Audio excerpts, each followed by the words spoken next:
Well, good morning, everyone. Thomas Montgomery. Today is January 2nd, 2025. We get together most weekday mornings at 8 o'clock Central to support our distribution partners. We're going to see two things on the shared screen, our main content, but in the upper right, this is where we'll kind of keep notes and keep track of where we're at. So again, January 2nd, 2025, we rolled out earlier this week our new Shelf Corp reseller program. Doesn't cost you a penny to be a reseller. Don't even have to sign a contract, no production requirements, but a great way to be able to help people and make money. If you missed that training where we rolled it out or any other trainings, you can always go to our YouTube channel and catch those. No passwords required. But let's go ahead and get into our content today. I believe, and you may agree or disagree, and at any point you do agree or disagree, feel free to type it into the Q&A of Zoom, like that chat box. But I think most people, not you, hopefully not me, but most people really don't know the main options for getting money. So let's break down those four categories, and we're going to focus on one of the four today. But what a lot of people come to us saying is, I need to borrow money. I need debt. And a lot of people come to us wanting lots and lots of debt. People come to us wanting hundreds of thousands or millions of dollars. We have people that frequently come to us and they want tens of millions of dollars. Once in a while, we'll have a real outlier and someone will want over $1 billion of debt. But regardless, the first category is debt, and we can all understand that, right? That's money that we borrow from some third party and we promise to pay it back. Could be loans, lines of credit, so forth, but debt. Not our topic today. The second way that we can get money to start or grow a business would be an equity investment. And this is typically where there are investors giving us money. Now, I say giving, they're not expecting to be paid back because that would become debt, but instead they're looking to share in future earnings. So they're investors or shareholders, stockholders, so forth. Not what we're talking about today, but it is a legitimate way, just like number one is, all four of these is to get money. One that I see a lot of clients or prospective clients overlook is we could earn money. Can you imagine that? As an entrepreneur, we could actually earn money. What does that mean? It means we have some problem that we solve. We help other people solve their problems. We offer some good or a service, and they pay us money. Can you imagine that? A business actually earning money. It's ironic to me, often seems like clients that we visit, they prioritize debt. Loan me money, get me debt, lots and lots and lots of debt. How much debt do you want, sir? How much debt do you want, ma'am? As much as you can fucking get me. Just load me up of debt. And they often overlook, well, we probably should focus also on earning money. Sometimes, of course, we need money to be able to start earning money, and I respect that. What we are going to talk about today is the fourth that I think very few people understand. You may, and I hope I do, but I think most people overlook this. And it's probably, if not the best, one of the best. And we're going to dig deep into that today. Now, we focus on helping entrepreneurs raise capital using all, I should say all four, shouldn't say three, should say four, all four of these through our fundable shelf corp. So our fundable shelf corps are what we offer. That's our service that we offer, our product we offer. We offer those through our resellers. But today we're going to drill in and talk about how the liquidation works. And this is very relevant because every time we sell a shelf corp program, it includes $100,000 of AR, accounts receivable. So this is very relevant for any of you who are resellers or considering becoming a reseller. So with that, we'll get over to the main sheet here. If you are not a reseller and you want to become one, doesn't cost anything, not even an agreement. All you need to do is email us at support@businessparalegalcorp.com. We will send you the reseller packet and you're ready to go. If you need to talk to someone, I'm a little busy, call Madison. Madison is usually at her desk and available to visit with you, and she's on the Zoom today. She's back after a 2-day PTO for the holiday, and as I mentioned, past trainings. All right, so let's dig in. So we're going to talk about how to turn AR into cash. Not too good to be true. Got to hear me out. Absolutely legal, absolutely works. I believe this is one of the best kept secrets in business finance, which is how to turn essentially paper into money. So we call this liquidating accounts receivables. For those of you that have an accounting background, what we're doing is we're converting one asset class to another. We're changing AR to cash. Remember we had those T charts we had to learn about back in Accounting 101? So we're going to decrease AR, we're going to increase cash. If you were to go poll small business owners and ask them, would you rather have lots of AR or would you rather have lots of cash? I think 9 out of 10, maybe 10 out of 10, they're going to say, give me the cash. So that's why this is so incredibly relevant. What are the benefits of liquidating? And again, the verb liquidating shouldn't be confusing. It means collect, or as we said, convert. And we're going to talk about the process. We're going to go into great detail today because we want you to understand exactly how it works. We have 541 people on the Zoom this morning. Welcome to all of you. At the end of the Zoom today, I want all 542 now to understand how this works. That's the goal. So what are the benefits of liquidating AR? I'm going to abbreviate AR, accounts receivables. Well, I believe it's better than borrowing money because it doesn't have to be paid back. It's not debt. I have some people I'm talking to about AR and they're like, well, how much do I have to pay back? You don't pay anything back. It's your asset we're converting from AR to cash. So number one, it's better than borrowing. I believe. I think you'll agree once we go through the discussion today. It's cheaper to the client than borrowing money because when we borrow money, not only do we have to pay it back, which we just covered, we also have to pay interest normally. And those interest rates can get kind of high. So we don't have to have any interest rate with turning AR into cash. And it's cheaper than getting equity investment. Equity investments, as we described a moment ago, we're not repaying the investor, but we're sharing future profits. Well, the more profitable you are, that could be a lot of money. Also, benefits of liquidating AR is that it's fast and it's legal. All right, Jason is asking for a copy of this. So let's go back. And so if you need anything, you can either email or you can call. Some of you like to email, some of you like to call. In either case, we can get you a copy of today's agenda, Jason. Not a problem. Okay, moving on. So what exactly does it mean? So again, our goal today is not just to kind of skim the surface and give you some sizzle points. We're going to drill in. What does it mean to liquidate AR?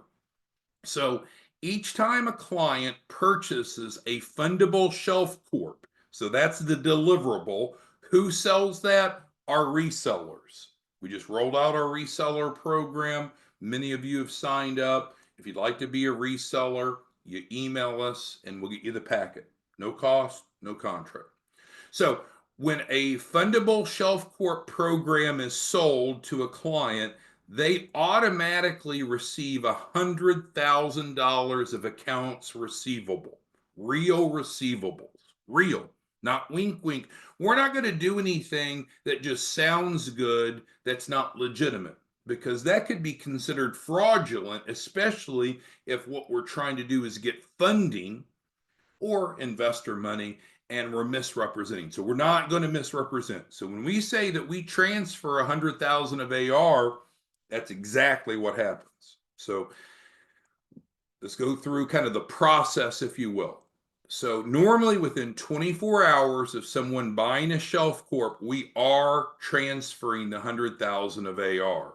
Now we already said most people would rather have cash than AR. So that's why we're talking about liquidating it. We're going to help the client post the 100,000 of AR on their balance sheet. Well, why does that matter? Well, because it creates collateral, right? If you've been around with us anytime at all, we've talked about the 3 C's: credit, collateral, capacity. Credit, collateral, capacity. Well, the 100,000 of AR serves immediately as collateral, and then we're going to turn around and liquidate that so it becomes capacity, the ability to repay the debt if they're wanting to borrow money. So we're going to post the AR, the accounts receivable, on the client's balance sheet. And also, we're going to put it on their personal financial statement. When I was putting this agenda together, I started to get concerned. I wonder if all of you know what a PFS is. If you could respond back to the Q&A, if you need, we can have a separate session on a future morning about PFSs. But a personal financial statement essentially demonstrates the net worth of the individual, whereby the balance sheet illustrates the assets and liabilities of the business. So balance sheets for the business, PFS is for the business owner. Now, of course, the value of the business is reflected on the PFS. Maybe I'm getting too deep for you. You need to know it. If you don't really know about balance sheets, we need to do a better job training you. If you don't really know about personal financial statements, I need to train you. But we'll cover that in future sessions. Just, I guess, trust me on that. So these are similar. It's just the balance sheet is for the business, the PFS is for the business owner. Now you might say, well, whoa, Thomas, these people want business funding. They don't want personal funding. Why are we dinking around with PFSs? Because most lenders are going to ask for a copy of the PFS. So we don't do things just to waste your time or waste our time. What we're doing is legally and ethically building a loan package so these folks can get approved for the debt they want.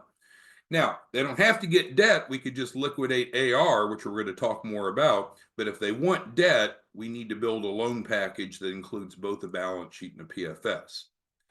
Now, if the client wants us to liquidate the AR, now the way I word this is specific. If they don't want us to liquidate their AR, they don't have to have us do that, right? Because we are 100% of the time going to get them 100,000 of AR, typically in 24 hours. But the question is, do they want us to convert that from one asset class to another? Do they want us to liquidate, to turn the AR into cash? We can do this for the following reasons. So I'm not self-promoting, I'm just establishing credibility and relevance. So number one, we are licensed to do this. You need to be licensed. We have gone out and purchased a bond to do this. So it protects the clients. If we don't do what we promised to do, there's a bond there to protect the clients. We're licensed, we're bonded, we're even insured. We've gone out and we bought E&O insurance. So everyone knows we're credible, we're competent, the client's not at risk. So when we're liquidating AR, and I apologize if this is too simplistic, but AR means money owed to the client's business. So client has a business, they're owed money. I'll use my brief example, and you're probably worn out on it, but let's say you and I start a lawn care company. We go cut Miss Betty's yard for 20 bucks. Oh, Miss Betty's at church, so she can't pay us 20 bucks when we're finished mowing. So we put a note on her door: Miss Betty, we mowed your yard, loved your cookies, please pay us $20. That's an example, a very simplistic example of AR. But in the real world, we don't have to go mow someone's grass to get AR. We can have AR transferred to us. And that's what we're doing, is we're transferring 100,000 of AR to each fundable Shelf Corp client, so they immediately, legally, ethically have collateral. And now we're talking about how to move that from AR to cash. So what that means is there's there's debtors. Debtors are the people that owe the money to the creditor. We had a different training on glossary, but debtors are the people that owe the money to the client, your client. Assuming you're a reseller, you're selling the shelf corp to clients. So the client is owed the money. The client's considered the creditor. The people or businesses that owe the money to the creditor are called the debtors. So what we're going to do, and I'm going to show you the exact process, and this is evolved, and now it's ready to take on a large scale. Frankly, just within the past week or so, we finally got everything in place to liquidate like you've never seen before, but we'll get to that. But we can report the debtors to Experian, Equifax, and TransUnion if they don't pay your client. So if they don't pay the creditor, we can report. And there has to be a consequence because this AR is real. It's money that's owed to your clients. So we need to be able to collect from the debtor. Well, some people don't pay their bills voluntarily or without motivation. So we just within the past few days, we finally can report to all three bureaus. That's a significant consequence to the debtors if they don't pay your client.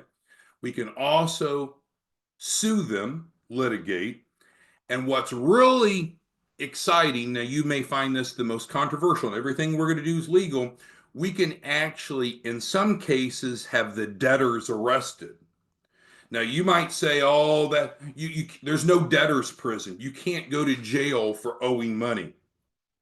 Actual example: have Mr. Anderson. He owes us money, real client in Arkansas. He didn't voluntarily pay. We went to the local police department. We talked to the prosecuting attorney and local detective. We got charges pressed against him for felony B, theft of property for not paying. This man was arrested. The police went to his house. He was not home. His wife was home. They worked a plea deal with her because they were going to arrest her as a co-conspirator. She agreed to turn on her husband, told the officers where he was. They let her off. He got arrested, and his trial is January 6th, I believe, coming up here soon because they just called me about it yesterday. Or I'm sorry, 2 days ago. So if we're trying to collect money for your clients, we need to be aggressive. We need to be legal. We need to be ethical, but we need to be aggressive. So what can we do to get that money for your clients from the debtors? We can take the debtors and we can put the debtors' debts on their credit reports. That'll motivate some.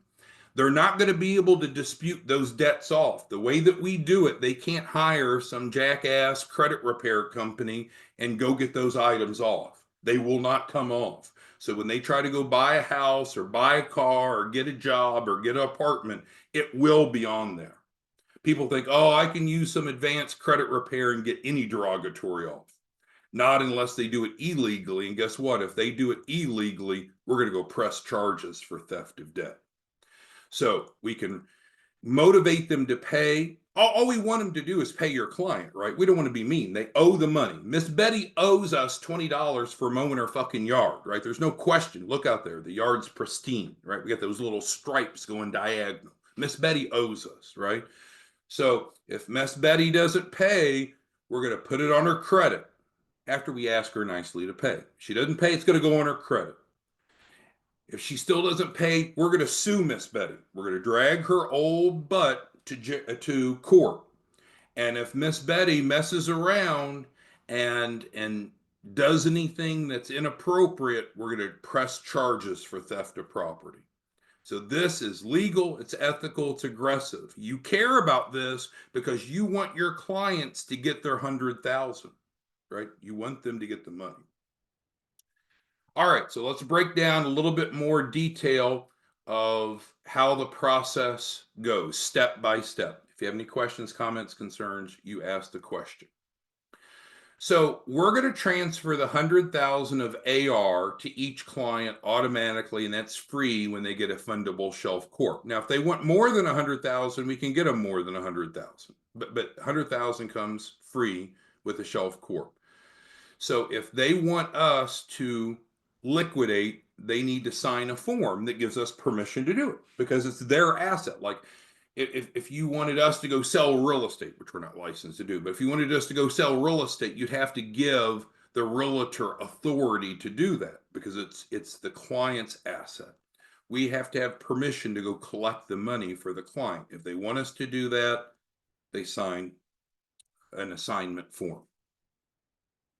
Then, and again, some of this is new. That's why we're talking about it today, because we just received the credit reporting privileges. We've been working on this for years, trying to get reporting privileges to all three bureaus.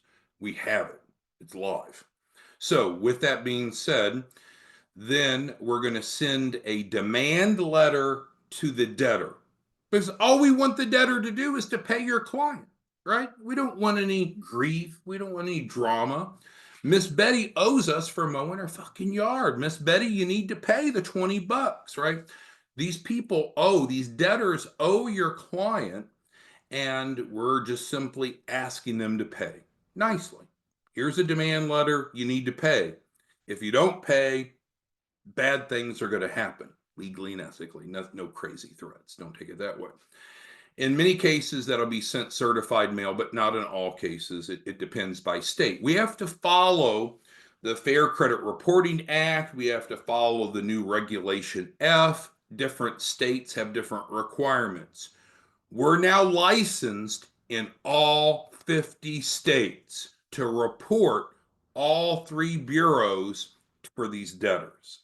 So first thing, they have to assign the AR to us if they want us to do it. If they don't want us to do it, we skip it. They can still let it sit on their balance sheet in PFS, even if they don't collect it. So demand letter goes out. In most cases, it's certified mail, but not in all cases. It depends on state law. It lets them know that they're going to be held accountable. Of course, as I mentioned, we're not going to do anything inappropriate, illegal, nothing bullying, just simply asking the debtors to pay your clients. And many will pay just because they realize they owe the debt. We're able to validate the debt.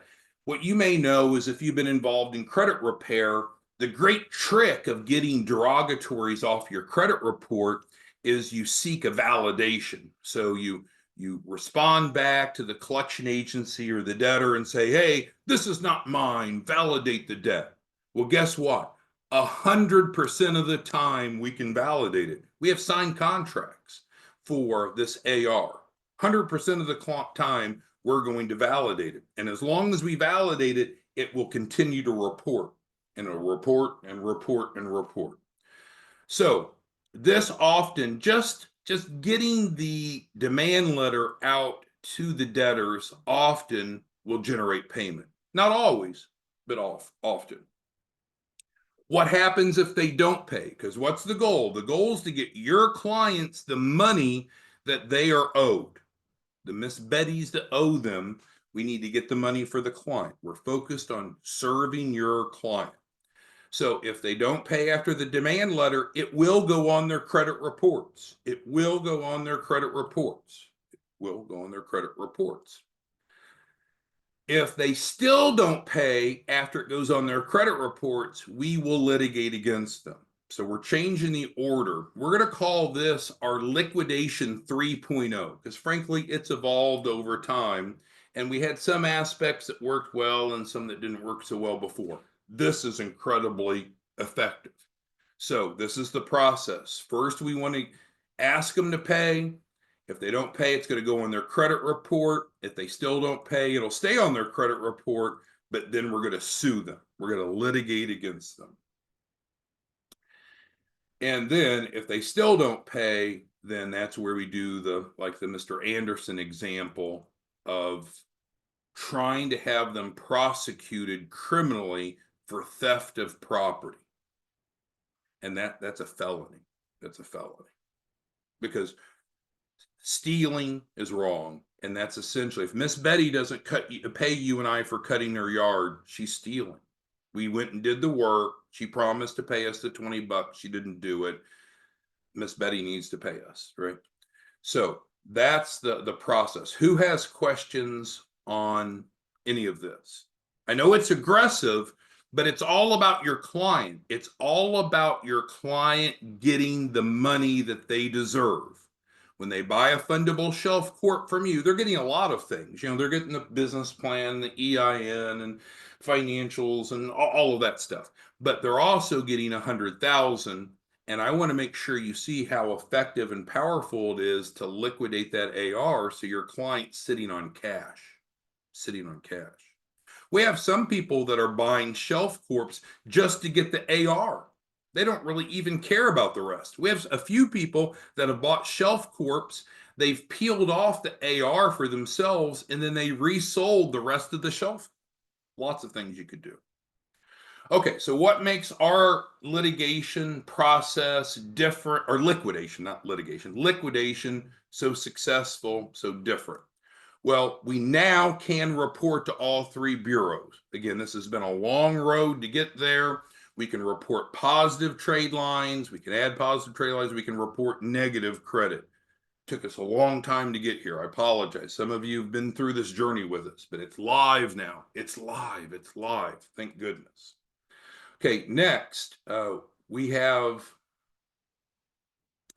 the ability, and I know this is worded differently, but what it's saying is the debtor is not going to be able to get the collection account removed by quote unquote credit repair. They won't. They won't, because we'll continue to report it legally and ethically. We have the documentation. It's not going to go away. And you hear of this once in a while. A lot of people say, oh, go ahead and put it on my credit. I'll get it taken off anyway. There's some ways that you can report and some ways to follow up on that reporting. It won't come off. Ours will not come off. So that's powerful. That's good for your client. Also, we can litigate and will litigate. Now, what's incredibly awesome, and none of you have asked this yet, but what's this cost the client? We pass the collection and liquidation costs to the debtor. So let's say that darn Miss Betty doesn't pay us that $20 for mowing her yard. Well, the cost of collecting that money is added to Miss Betty's balance. So instead of your client paying our team to report the credit, instead of paying our team to file lawsuits, instead of paying our team to litigate, the cost of collection is passed off to the debtor. So the bottom line is this is a very sophisticated legal and ethical approach to get money into your client's hands through AR by liquidating. And then of course you have our contact information there. So let's put the notes back up and let's see what questions you have. So we had a number of you that said you'd like to learn more about PFSs and balance sheets. Now, keep in mind, if you're just a reseller, you don't really need to know a lot of the details. That's probably more than what you need to know. If you're going to own one of our Shelf Corp stores, then we have in-person training, and you would want to come into the in-person training. But yes, we'll continue to educate. All right. Claude's asking the question about the time frame. So we want to aggressively go after the debt to get the money to the client as quickly as possible through the liquidation. The goal is the least amount of time, the least amount of effort, the least amount of steps necessary to get the debtors to pay. But you got to remember, they're real people. There's debtors that owe that money. So different people will have a different threshold. So some simply by getting the demand letter, they'll pay in full or set up a payment plan. Like I said, in some cases, that's not enough for some people. So for some, we'll have to get it on their credit. Some, that's still not enough. Some will have to sue them. But I want you to keep this in mind, Claude, and maybe it's obvious, maybe it's not. Let's put this up here. Let's talk about ROI for a second. So if you were to go put $100, Claude, in the stock market, what do you think would be your expected average annual return? What do you think is a good year if you put money into the stock market, Claude? Yeah, 10% would be good, right? There's some risk, but if you get 10 cents growth per year, that would be a good year. If you went and bought real estate, now I know this is much broader, but if things went really well with real estate, could you maybe double your money? Yeah, I guess so. But there's a risk and cost. You got to have a lot of money to buy the real estate to start with. Here, we're talking about AR. So it's number one, free to client. We're giving them the 100,000, and they reasonably have the potential of what? A 10 times return. So when you stop, I know, Claude, we live in this society. It's like, well, I better double my money in 3 hours, or this is a scam. That's the way a lot of people that have never had access to money, not you, Claude, but a lot of people think. But when you look at this, number one, we're giving away the fucking AR. We're not selling it. And you're looking at probably a 10 times return because of the price of the shelf corp versus the value of the AR. You just can't beat it. You just can't beat it. All right, let's see what other questions we have before we need to go. Yeah, Tram brings up a good point. Yeah, so we are transferring AR to the client. You're right. The Shelf Corp hasn't generated its own AR. The Shelf Corp hasn't gone out and mowed yards, but other people have mowed yards. So, Tram, we can transfer the invoices of the Miss Betty's out there over to the business. So it doesn't have to be organic AR. It can be transferred AR, and it's still the same on the financials. It's still the same asset. Greg's asking a question, and that's a little bit more complicated, Greg. We probably want to visit one-on-one on that. I don't know that that's best suited for here. Let's see. Jeff says, or asks, if I open a Shelf Corp store, or if I become a reseller. Well, yeah. So in either case, as a reseller, Jeff, or as a Shelf Corp store, but we're really orienting these trainings to our resellers because most folks are going to want to be a reseller. The stores are more complicated. We're only having one per county. You're having a physical office, brick and mortar. But the bottom line is you control pricing, and that's what we talked about. And if you miss that training, go back and watch. You control the sales price, Jeff, of how much you want to sell the Shelf Corps for. That's up to you.